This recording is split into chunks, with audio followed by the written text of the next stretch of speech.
The Ukraine is drifting in a very dangerous direction. The Ukraine has overthrown the Orange Revolution leader, Yushchenko, or defeated him in the elections.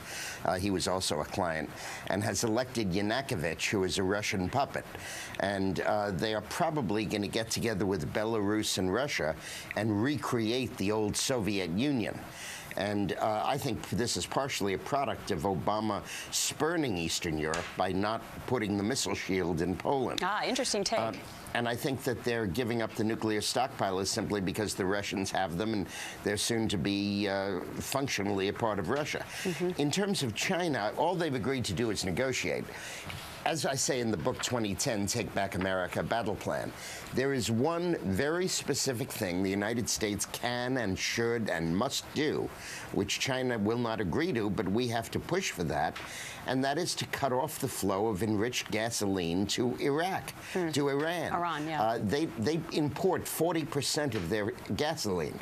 They sit on top of the world's largest oil reserves, but because we cut back foreign investment going into Iran, they've not been able to build the refinery capability. They're building their nuclear centrifuges instead.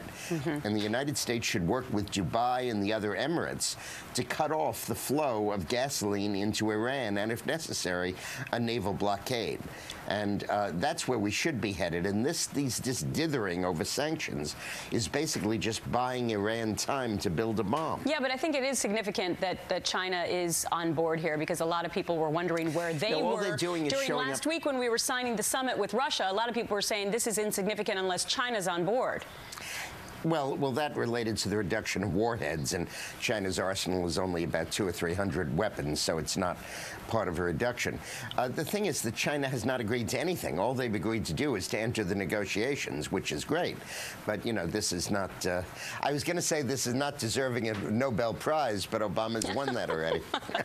Okay, Dick, you got in a dig. Hey, before you go away for this segment, I just want to get your thoughts on what happened last week, which was the other part. They signed the treaty with Russia, but then also there was this very confusing non-proliferation treaty.